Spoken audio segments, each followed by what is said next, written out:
After my grandparents' funeral, my parents invited me over to talk about family matters. 20 minutes later, I walked out of there with no apartment, and with the realization that what they wanted was not reconciliation, but $20 million. I always thought the worst thing that could happen on a Monday morning was spilling coffee on my white blouse. Turns out it's a small thing. The real shit starts when you get a call from the police informing you that your only real parents, even if they are grandparents on paper, were killed in a car accident. The call found me in kindergarten, amidst paper crowns and songs about stars. The kids laughed and I held the receiver, and the air around me grew heavier. All I heard were the dry words of the attendant on duty and background laughter that already seemed foreign. The funeral was like a cheap production. Thomas, my father, walked around the room like a host at a dinner party, arranging people, adjusting ties, showing that he was in charge. Vivian, my mother, held my elbow too tightly, as if she was afraid I'd run away, and said phrases that sounded like lines from a glossy magazine. "We should all be together now, Lauren." Trevor, the brother, stood at the coffee table arguing with Marjorie and Kenneth about something clearly unrelated to grief. The neighbors who did know Ruth and Walter approached quietly, speaking sincerely, and it made their words cut harder than the cold wind off the street. I tried to keep a straight face, but my mind was spinning. None of them had come to see them for nothing.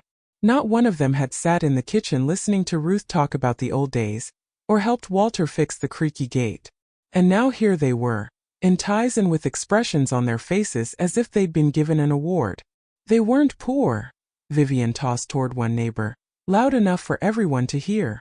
As if in between, but with a scope. Everything became finally clear when we sat down in Judith Holt's office. She opened a thick folder and without further ado she said, "The house on Maple Street, the controlling interest in W&R Logistics, investments and cash totaling $20 million, are transferred to Lauren Pierce." There was a silence in the room in which even the sound of turning pages seemed like a gunshot. Thomas grinned like a man who thinks he's about to make everyone laugh. "There must be a mistake." Vivian pressed her lips together in an artificial smile, as if trying to light a lamp that had long since burned out. Judith turned on the screen. The video showed Ruth and Walter sitting on a couch I'd known since I was a child. Ruth said firmly, "We love everyone, but Lauren is the one who shares our values. We want to keep everything in the hands of someone who understands. Money is a tool, not a goal." Walter added, "And don't ask her to share for peace. You've tried that too many times already." Thomas immediately tried to interject, "That's manipulation." But the notary's dates and stamps were already on the screen. In the evening his parents called. "Dinner at Hudson's, 8 o'clock tonight. No extra ears," Vivian said. At the restaurant, Thomas placed an envelope on the table. "You sign the transfer of assets to me, you get 10%. More than enough for your simple life." I looked at them and asked, "Why don't you give me 10% and keep the rest?" Thomas squinted. "Because we know how to manage." Vivian picked up. "Family has to stick together."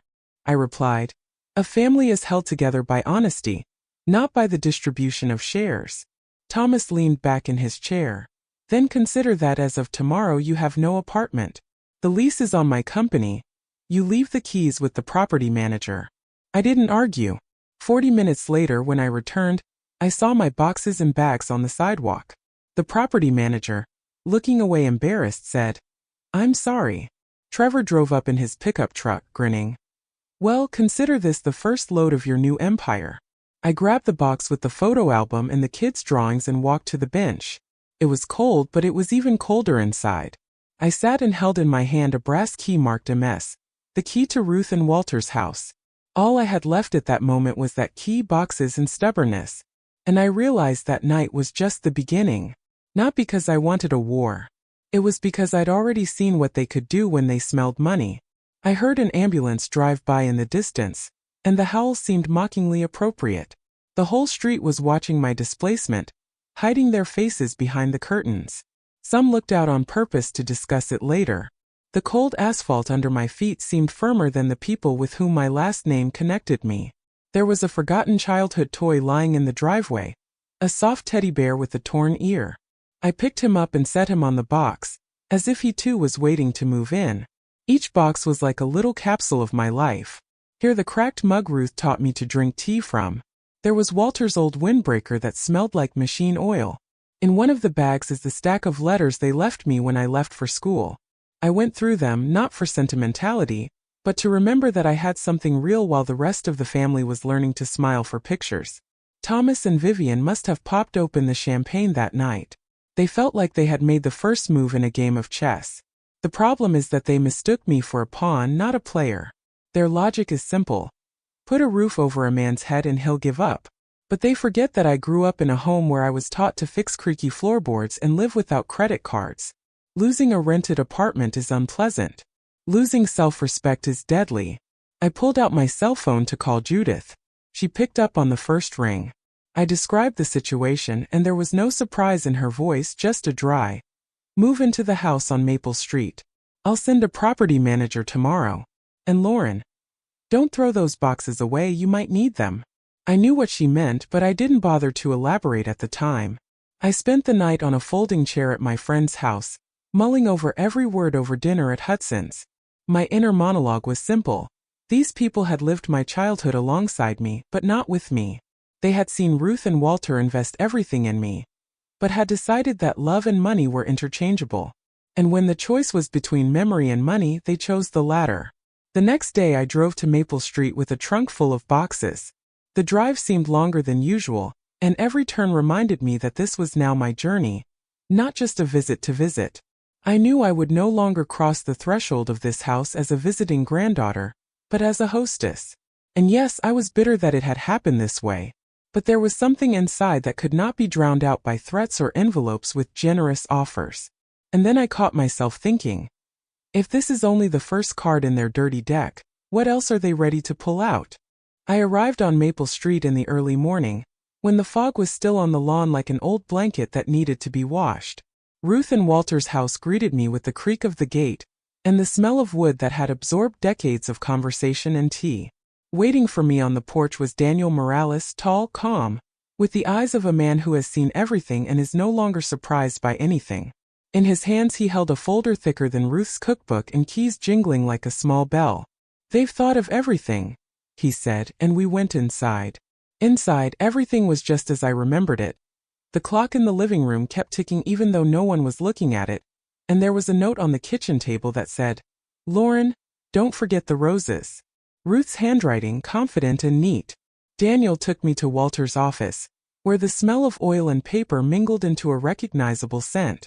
He opened the safe and pulled out a box labeled diaries.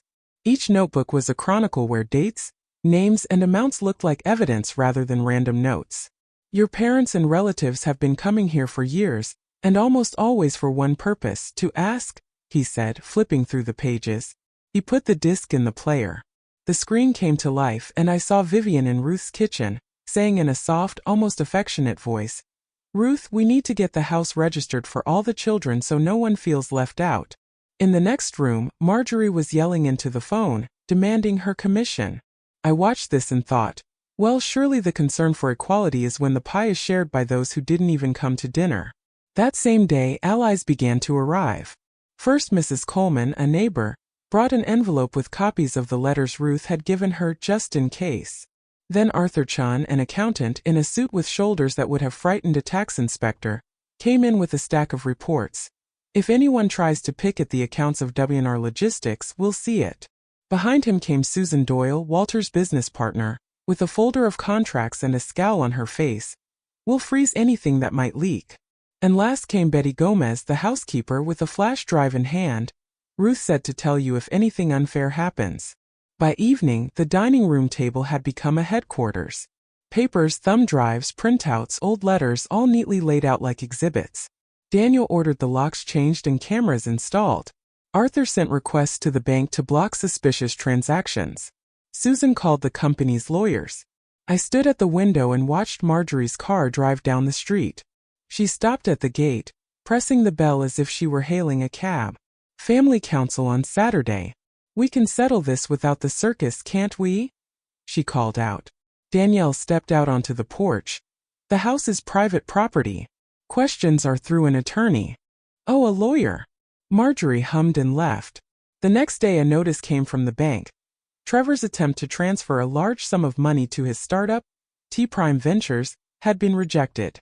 Susan raised her voice for the first time since we'd known each other. He doesn't even know what a financial statement is. Daniel called the police to leave a report of attempted unauthorized access to assets. Let there be a trace, he said. Captain Hansen arrived that evening, sat at the desk and scrutinized the materials. If they poke around here without authorization, we'll make a note of it. Every corner of the house was a reminder of the past. The doorknob to the workshop was the same one I'd swapped with Walter when I was 12. The tablecloth in the kitchen was the cherry pie stain that Ruth had laughed rather than scolded me for. These details were like little beacons that kept me afloat. I made notes in my notebook. Who to let in the house, what issues to discuss only in writing, what calls to answer. Ruth once said in a video, "Boundaries are doors you open." I now knew that wasn't a metaphor. By evening, there was an envelope in the mailbox with no return address. Inside was a picture of me by the porch and a note. "You know what to do to make us stop." The paper smelled like Vivian's cheap perfume. I sat on the porch holding it and thought, they don't realize that every such message only adds to my resolve. The only question was what level they were willing to sink to, and whether I was ready to meet them there. Daniel poured us each a cup of strong coffee, black as the mood of the day. "Lauren, they'll act fast. They're used to fear and pressure working. But you're not the type to break from a phone call." I grinned. "They think I'm still the girl who kept quiet at the family table." Arthur looked up from his papers. "Silence is a tool. The important thing is that you choose when to use it." Susan spread out in front of me a list of all known business-related family contacts. If any of them suddenly start taking a friendly interest in the business, know that it's not friendship. Betty quietly placed a tin of cookies on the table. Ruth always said it was easier to discuss trouble with cookies. I took one and caught myself laughing, even though the day had begun with a heaviness in my chest. When it got dark, the cameras were already working, the locks clicking softly as if they'd always been in place. I stepped out onto the porch, breathed in the cold air, and looked up at the lights of the neighboring houses. Somewhere kids were laughing, someone was grilling meat on a grill. Life went on as if these family wars never happened. But in my reality, it was just a break between attacks. Before I went to bed, I went through my journals. In the margins of the notebooks, Ruth had made notes like "no promises check," or "ask about the goal first, then the amount." Walter wrote more succinctly, "need numbers." There was no anger in these notes, just facts like reports. I realized that they knew. The day would come when these pages would become weapons. And yes, I still didn't know what their next move would be. But honestly, it didn't matter anymore. I was in a house where every corner whispered, "We're with you." And I guess the question wasn't what they would do. It was what I would do when they decided to knock again. I went to bed listening to the wood of the house creak in the silence. Not a creak of fear, but more of a reminder that it had been through a lot and would survive some more. And I thought, if all this is just a warm-up, what kind of blow will they prepare when they realize I'm not going anywhere? The morning began with the sound of trucks at the gate. 2 vans and a black sedan pulled up as close as if they were going to park right in Ruth's flower bed. Thomas got out first, unbuttoning his jacket like an inspector coming to confiscate property. Vivian walked beside him, smiling the same smile that usually appeared on people's faces when they were about to say mean things but wanted to make it look like a compliment. Trevor dragged in his new sneakers, and Marjorie and Kenneth looked like they'd been dragged on stage without rehearsal. Thomas pounded on the wicket with his fist. "Lauren, open up, we're taking ours." I stepped out onto the porch, but before he could take a step, Daniel pulled back the deadbolt and said, "You don't have an invitation." Vivian showed me a sheet with the heading "Family Consent." The paper was crookedly printed and looked like it had been done on a motel printer. "The document is not valid," Judith Holt said as she walked out of the house with the folder. Standing behind were Arthur, Susan, Mrs. Coleman, Betty, Captain Hansen, and Judge Reeves. "I'm here to record a case of trespassing," he added. Vivian tried to make her voice softer. "Lauren, we're not enemies. We just want the control to be in safe hands." "Safe hands are the ones that don't reach into other people's pockets," Judith replied. Arthur handed each of them a folder. I watched Thomas flip through pages of printouts of his own letters, where he'd asked for temporary, some he'd never returned. Marjorie read copies of phone conversations where she discussed commissions for processing deals that didn't exist. Trevor, as usual, decided to play the hero. You think a couple pieces of paper will stop me? Captain Hansen raised his hand. One more step and it would be a breach of notice. Judge Reeves calmly said. You are being served with formal papers prohibiting you from approaching the house and assets without written authorization. Thomas suddenly lost all his contrived control. You're an asset, Lauren. You need to maintain scale, not throw resources around. He spoke, looking past me to where Walter's car once stood. Your plans are not currency in this house, Daniel said. Vivian made an attempt to soften. Don't listen to him, he's just worried. I grinned tiredly. You're only worried about losing access to the safe. Marjorie couldn't help herself. And who's going to pay the taxes, smart ass? Arthur picked up the binder with the calculations. Already paid. Papers are filed. Kenneth gave her a quick glance and muttered, That's enough. It wasn't a gesture of support, but rather an admission that the play had gone on too long. Vivian folded the papers into a folder and said quietly, You're making a mistake. I looked directly at her. I'm protecting their will. And us? She asked. You are not, I replied.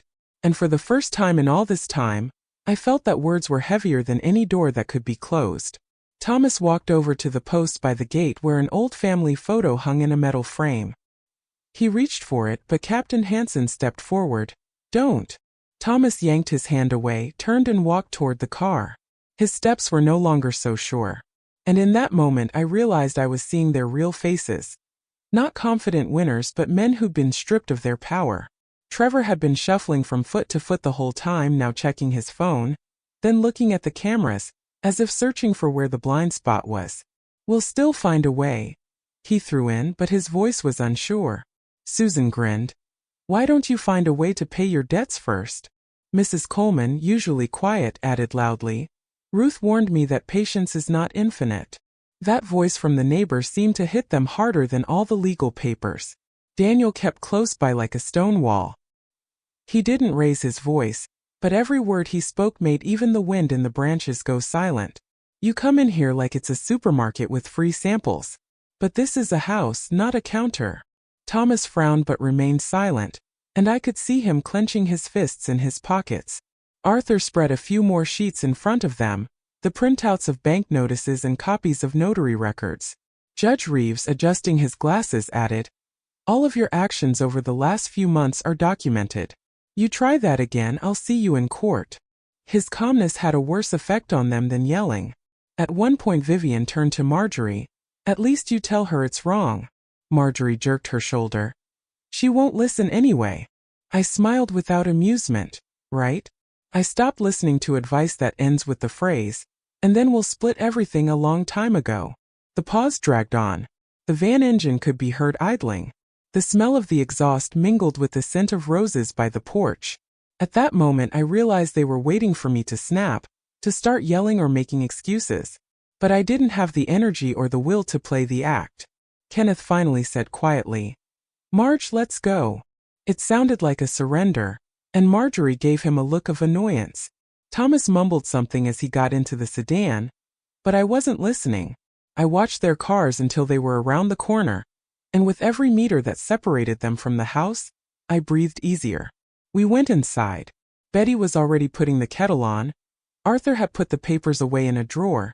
Susan was sending a message to the office. Daniel closed the door and turned the key twice, as if he was putting an end to the scene. Captain Hansen stayed for a few minutes to fill out the protocol, then said, If anything changes, call at once. I walked through the house, touching the familiar walls. Every scratch in the floor, every crack in the plaster reminded me that Ruth and Walter had built this house not as a fortress, but as a place to be themselves.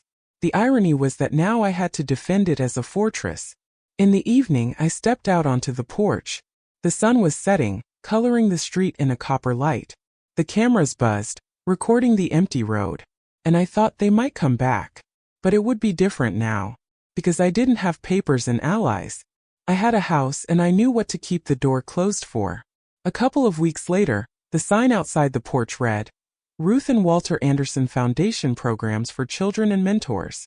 W&R Logistics cut costs, increased scholarships, and hung portraits of the founders. I continued to work in the nursery, wear simple dresses, and drink tea from old mugs. I didn't change my life beyond recognition. I just kept what made sense. I looked at the house, at the key in my palm, and thought, if money reveals true faces, then I finally saw everything I was supposed to. So here's a question. Are you ready for what you'll see when you take off the last masks of those you've called your own?